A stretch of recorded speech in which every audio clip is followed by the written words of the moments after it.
भगवान गणेश का पृथ्वी पर आगमन और चमत्कार। भाद्रपद मास की चतुर्थी का दिन था। कैलाश पर्वत की ऊंचाइयों पर हल्की हल्की बादलों की चादर फैली थी। मंद सुगंधित हवाएं देवलोक की घंटियों की ध्वनि संग गूंज रही थी। परंतु आज शिव जी और माता पार्वती के महल में एक ऐसा दिव्य रहस्य घटने वाला था जिसे युगों तक स्मरण किया जाएगा। देवी पार्वती, जिनके मुख पर अपार करुणा और मातृत्व की आभा थी, अपने स्नान से पहले अपने ही हाथों से एक ऐसा रक्षक बनाने जा रही थी जो न केवल उनके द्वार की रक्षा करेगा बल्कि एक दिन समस्त सृष्टि के प्रथम पूज्य देवता के रूप में प्रतिष्ठित होगा। यह वही दिन था जब संसार ने पहली बार गणपति बप्पा का रूप देखा और तभी से इस दिन को गणेश चतुर्थी के नाम से मनाया जाने लगा। आज आइए लौटते हैं हजारों वर्षों पीछे, उस अद्भुत क्षण में जब माता पार्वती ने अपने पुत्र को जन्म दिया और महादेव ने उन्हें ब्रह्मांड के विघ्नहर्ता घोषित किया। बहुत समय पहले जब देवलोक में आनंद का वातावरण था, देवी पार्वती कैलाश पर्वत पर अपने महल में स्नान की तैयारी कर रही थीं।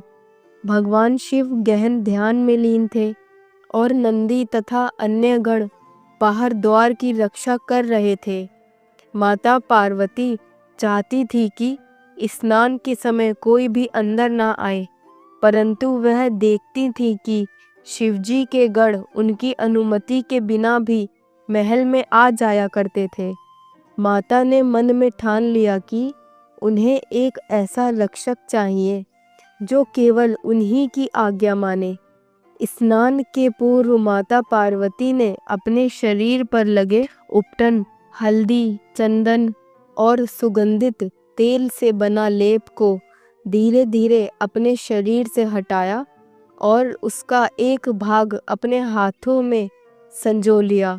अपने प्रेम और मातृत्व की भावना से प्रेरित होकर उन्होंने उस उपटन के लेप से एक सुंदर बालक की मूर्ति बनाई। वह बालक अत्यंत मोहक था। उसकी बड़ी बड़ी आंखें, गोल मटोल शरीर और मासूम मुस्कान किसी का भी मन मोह ले।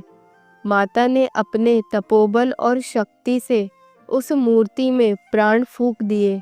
इस प्रकार गणेश जी का जन्म हुआ। माता पार्वती ने स्नेह से कहा, वत्स, तुम आज से मेरे पुत्र हो।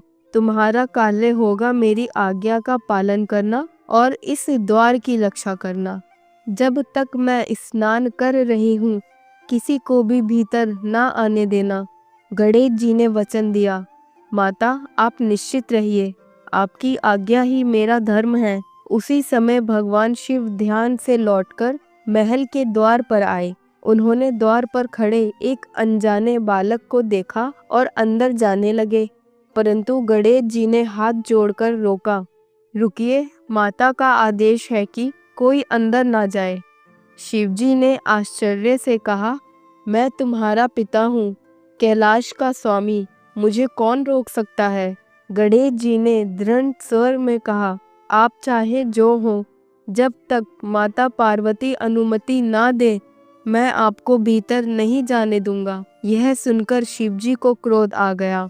उन्होंने नंदी और गणों को आदेश दिया कि इस बालक को हटाओ, परंतु गणेश जी ने सभी को परास्त कर दिया। देवलोक में चर्चा फैल गई कि एक अज्ञात बालक ने स्वयं महादेव को भी महल के बाहर रोक दिया। अंततः क्रोधित होकर शिवजी ने अपने त्रिशूल और फिर अपने शस्त्रों का प्रयोग किया, पर गणेश जी अडिग रहे। अंत में महादेव ने अपने गणों को बुलाकर युद्ध छेड़ दिया। देवताओं तक यह समाचार पहुंचा और वह देखने आए। तब ब्रह्मा, विष्णु और इंद्र भी आए और उन्होंने समझाने का प्रयास किया, पर गणेश ने किसी की नहीं सुनी। अंत में शिवजी ने अपने उग्र रूप भैरव को प्रकट किया और अपने त्रिशूल से बालक का मस्तक अलग कर दिया। यह देखकर सभी स्तब्ध रह गए। कुछ ही देर में माता पार्वती स्नान कर बाहर आईं और यह दृश्य देखकर शोक और क्रोध से कांप उठी। उन्होंने कहा, आपने मेरे पुत्र की हत्या कर दी। यदि तुरंत उसे पुनर्जीवित नहीं किया गया तो मैं अपना महाशक्ति रूप धारण कर संपूर्ण सृष्टि का संहार कर दूंगी। देवी के क्रोध से तीनों लोग कांप उठे। ब्रह्मा ने मध्यस्थता करते हुए कहा, देवी कृपया शांत हो। हम आपके पुत्र को पुनर्जीवित करेंगे, पर उसके मस्तक के स्थान पर हमें नया सिर लगाना होगा। शिवजी ने तुरंत अपने गणों को आदेश दिया, उत्तर दिशा में जाओ, जो भी प्रथम जीव मिले उसका मस्तक लेकर आओ। गणों ने वहां एक विशाल हाथी देखा जो अपनी माता के साथ था। वह हाथी का मस्तक ले आए। शिवजी ने उस मस्तक को बालक के धड़ से जोड़ा। ब्रह्मा ने प्राण प्रतिष्ठा की और विष्णु ने उसमें चैतन्य का संचार किया। इस प्रकार गणेश जी पुनर्जीवित हुए। माता पार्वती ने पुत्र को गले लगा लिया। शिवजी ने घोषणा की, यह मेरा और पार्वती का पुत्र है। यह सभी गणों के अधिपति होंगे और किसी भी मंगल कार्य की शुरुआत इनकी पूजा के बिना नहीं होगी। इन्हें गणपति और विघ्नहर्ता कहा जाएगा। देवताओं ने पुष्प वृष्टि कर उनका अभिषेक किया। कहा जाता है कि गणेश जी का यह पुनर्जन्म भाद्रपद मास की चतुर्थी को हुआ था और तभी से इस दिन को गणेश चतुर्थी के रूप में मनाया जाता है। प्राचीन काल में इस उत्सव का आयोजन राजाओं और ग्रामवासियों के सामूहिक अनुष्ठानों में होता था। बाद में छत्रपति शिवाजी महाराज के समय में इसे महाराष्ट्र में बड़े पैमाने पर मनाया जाने लगा। इतिहासकार मानते हैं कि लोकमान्य बाल गंगाधर तिलक ने स्वतंत्रता संग्राम के दौरान अंग्रेजों के विरुद्ध में इस त्योहार को सार्वजनिक रूप देकर देशवासियों को एकजुट किया। मंदिरों के बाहर पंडालों में गणेश जी की भव्य प्रतिमाएं स्थापित की जाने लगी। भजन कीर्तन और सांस्कृतिक कार्यक्रम आयोजित हुए।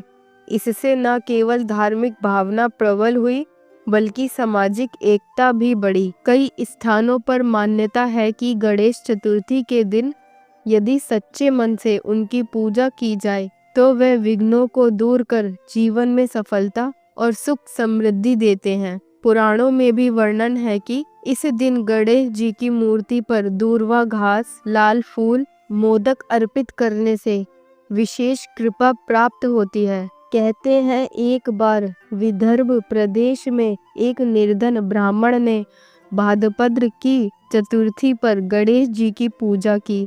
उसके पास कोई भव्य वस्तु नहीं थी।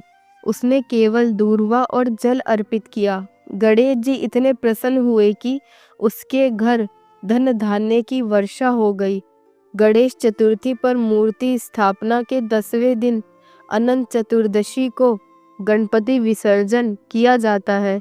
यह प्रतीक है कि जीवन में सब कुछ अस्थायी है और हमें हर सुख दुख को स्वीकार करते हुए ईश्वर में समर्पित होना चाहिए। मूर्ति को जल में विसर्जित करना इस बात का प्रतीक है कि भगवान सर्वत्र हैं और वह फिर अगले वर्ष हमारे जीवन में पुनः पधारेंगे। आज भी गणेश चतुर्थी का त्योहार केवल धार्मिक अनुष्ठान नहीं बल्कि कला, संस्कृति, समाज सेवा और एकता का प्रतीक है। देश भर में पंडाल सजते हैं, लड्डू और मोदक बनते हैं और श्रद्धालु गणपति बप्पा मोरया के जयकारे लगाते हैं। भाइयों और बहनों, गणेश चतुर्थी केवल एक त्योहार नहीं, यह विश्वास, प्रेम और एकता का पर्व है। जिस तरह गणपति बप्पा हर विघ्न को दूर कर हमें सही राह दिखाते हैं, वैसे ही हमें भी अपने जीवन के हर कार्य की शुरुआत ईश्वर के स्मरण से करनी चाहिए। अगर आपको यह कथा सुनकर गणपति बप्पा के प्रति श्रद्धा और भी गहरी हुई हो तो इसे अपने फ्रेंड्स और फैमिली तक ज़रूर पहुंचाइए ताकि बप्पा का आशीर्वाद हर घर तक पहुंचे। इस वीडियो को लाइक करें, शेयर करें और हमारे चैनल को सब्सक्राइब करना ना भूलें, ताकि ऐसी ही दिव्य और प्रेरणादायी कथाएं आप तक लगातार पहुंचती रहें। जय श्री गणेश। हर हर महादेव।